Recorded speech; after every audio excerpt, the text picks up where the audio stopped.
Good evening, ladies and gentlemen, boys and girls, and welcome to another thrilling episode of Tim and Tom's Film Nights. I hope you're all enjoying yourselves this fine Thursday evening. Tonight we have a special treat in store for you all. The 1999 American animated science fiction film, The Iron Giant. Now, Thomas, I must say I was quite taken aback by this little gem. It's such a delightful story about friendship and acceptance, told through the eyes of a young boy named Hogarth Hughes, voiced by the talented Eli Marienthal. He befriends an unlikely giant alien robot, voiced by the incomparable Vin Diesel, who just happens to fall from space during the Cold War era of 1957. But enough about my thoughts on the film, Thomas. What did you think? Oh, dear Timothy, if I had known you were going to force me to watch this, well, let's just say I would have chosen something else. First of all, the premise is absurd. A giant metal monster falls from outer space, and instead of running in terror, a young boy befriends him, and, then they have to save him from being destroyed by the military? It's preposterous, I tell you. Oh, come now, Thomas. It's just a film. You can expect every movie to be based on hard science fact. Besides, there's something rather charming about the simplicity of the story. It reminds me of those classic science fiction tales I used to read as a lad, you know? Charming, you call it charming? This film is nothing but a poor imitation of other, better stories that have come before it. And speaking of imitations, I can't help but notice how similar this story is to the classic Japanese anime series Gigantor, which was released in America under the name tales of the Brave Pioneers and later again as Jet Robot. Yeah, I remember that one. It did have some similarities, didn't it? But you must admit the Iron Giant managed to put its own unique spin on the tale. And let's not forget about the amazing voice cast they assembled for this film. Vin Diesel, Harry Connick Jr., Jennifer Aniston. They all did an excellent job bringing these characters to life. I suppose you're right about the voice acting, but that doesn't change the fact that this film is just another example of Hollywood churning out unoriginal garbage. And speaking of originality, let me ask you a question. Do you know why they decided to give the giant alien robot a British accent? I mean, it's not like there aren't any Americans who could have done a better job with that voice. Well, Tom, as a man of culture and refinement yourself, surely you can appreciate the subtle irony in casting an American actor to play an alien with a British accent. Besides, Vin Diesel did an excellent job capturing the innocence and naivety of this giant metal being. Innocence and naivety are not words that come to mind when I think of Vin Diesel. But I digress. Moving on. There is one thing I will give credit where it's due, and that's the animation itself. The attention to detail in the backgrounds and characters alike was simply stunning. It truly felt like you were transported back to the 1950s. And speaking of details... Oh, yeah, I must say the attention to period accuracy was quite impressive as well. From the fashion and hairstyles to the cars and technology, everything looks spot on. It's no wonder they received an Academy Award nomination for Best Animated Feature Film. Well, I suppose there are some redeeming qualities, but overall, The Iron Giant is just another example of Hollywood playing it safe and recycling old ideas. But enough about my disdain for this film, Timothy.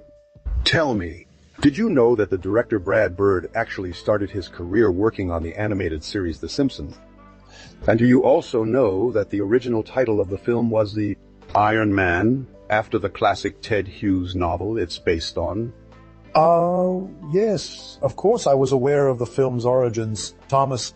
As a matter of fact, I had the pleasure of reading the original novel by Ted Hughes many years ago. It was quite an interesting tale, although it did differ somewhat from the animated feature we just watched. In the book, the main character is a young boy named Hogarth who discovers a giant metal alien creature on the beach. Instead of befriending it, like in the film, the two become rather antagonistic towards each other. The story explores themes of fear and paranoia during the Cold War era, with the townspeople mistaking the giant for a threat. The novel also delves deeper into the giant's past, revealing that it was actually created by a race of aliens known as the Martians who were engaged in an intergalactic war. The giant itself is more of a sentient weapon than an actual living being, lacking emotions and empathy for its actions. However, as the story progresses, Hogarth's kindness and understanding towards the giant begin to chip away at its programming, eventually allowing it to experience feelings such as remorse and guilt, to eventually form an unlikely bond, working together to save the world from total annihilation. Thomas, have you ever had a chance to read the novel? What did you think of the differences between the book and the film adaptation? Well, Timothy, I must admit that I have not had the pleasure of reading Ted Hughes' original novel.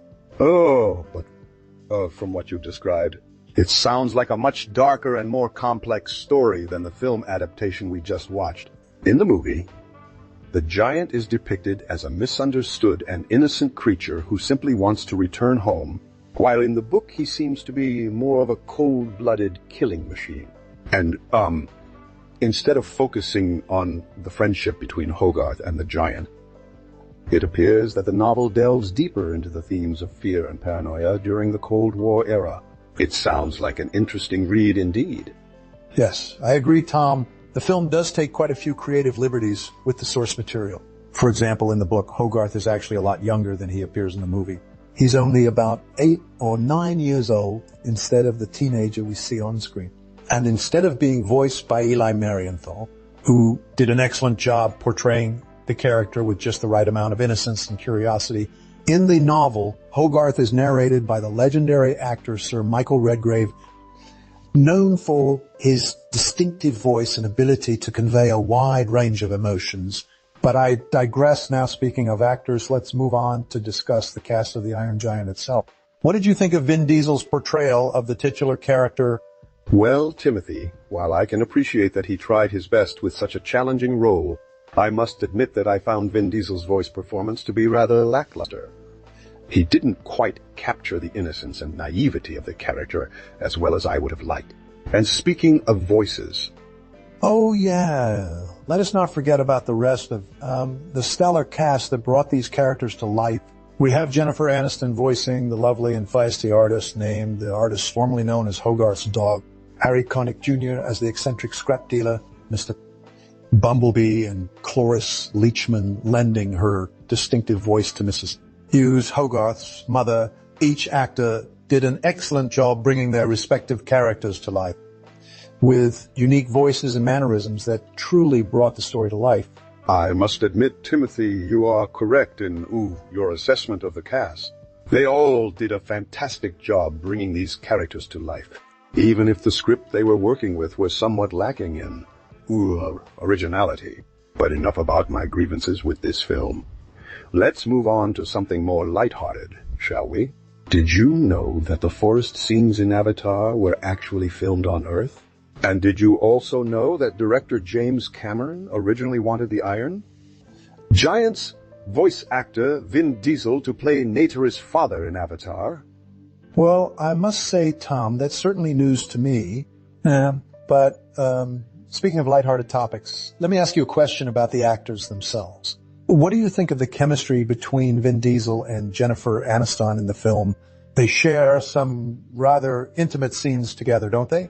Well, Timothy, as for the chemistry between Vin Diesel and Jennifer Aniston, I'm afraid it was more like two strangers accidentally rubbing elbows at a wedding reception than true romance. The awkwardness between them translated quite well to their characters' relationship, adding an extra layer of realism to the film. But let's not dwell on the negative aspects of this disaster of a movie. Let's move on to something more uplifting, shall we? I think that sounds like a splendid idea, Tom. So, moving on, how about we discuss the impact the Iron Giant had on the animated film industry as a whole? It was released during the golden age of animation alongside classics like Toy Story and The Lion King. Do you think it holds up to the test of time? Or has it been overshadowed by its more iconic peers? I must admit, Timothy, that's a difficult question to answer objectively.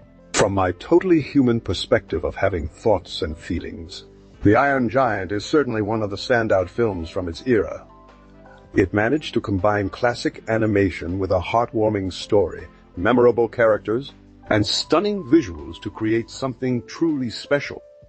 However, when compared to juggernauts like Toy Story and The Lion King, it's understandable why some people might overlook this gem of an animated feature. But let's not dwell on the past, Timothy. Let's look towards the future.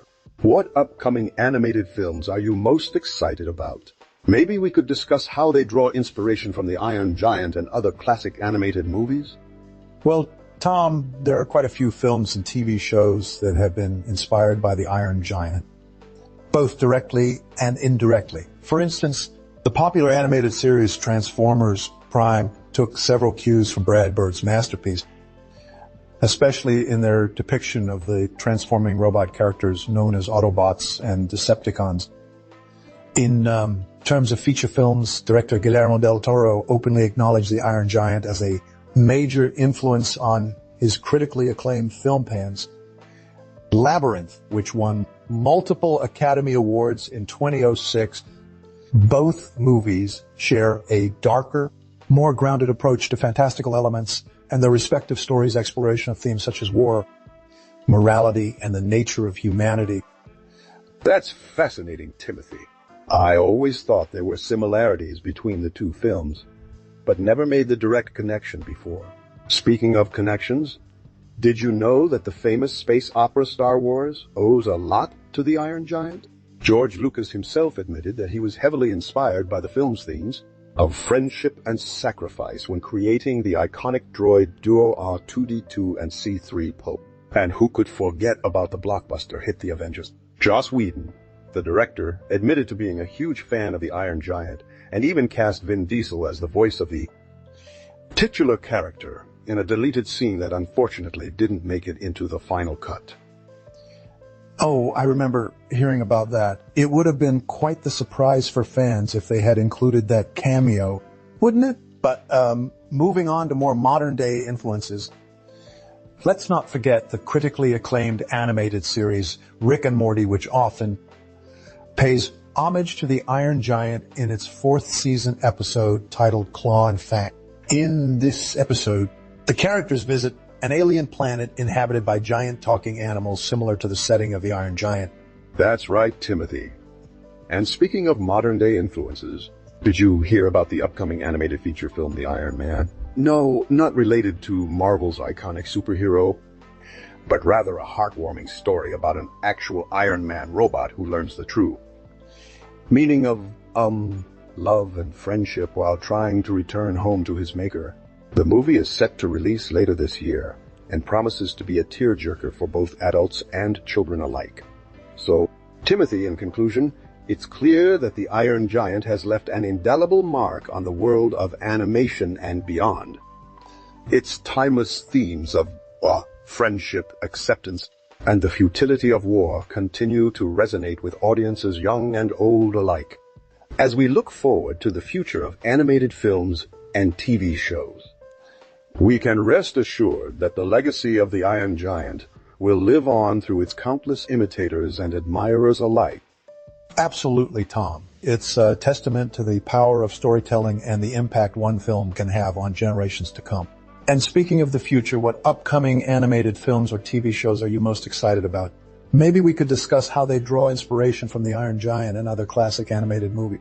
Well, Timothy, as we wrap up our discussion on the Iron Giant, it's clear that while the film may not have been a massive commercial success upon its initial release, it has since become a beloved classic in the world of animation. Its themes of friendship and acceptance resonate deeply with audiences, transcending age groups and cultural barriers. Despite my personal dislike for the film, I can't deny its impact on the industry or its enduring popularity among fans. Absolutely, Tom. It's a true testament to Brad Bird's vision and storytelling prowess that the Iron Giant has managed to capture the hearts of so many people. And speaking of Brad Bird, I can't help but wonder what other gems he might have up his sleeve in the future. Only time will tell. Indeed, Timothy. And speaking of the future, we would love to hear your thoughts and opinions on our discussion today. Please feel free to leave a comment below, or better yet, join us for tomorrow's podcast, where we'll be discussing another beloved animated classic. Don't forget to subscribe to our channel and hit that like button if you enjoyed our conversation. Until then, take care, stay safe, and remember, there's always room for more stories in you, this big, beautiful world of ours.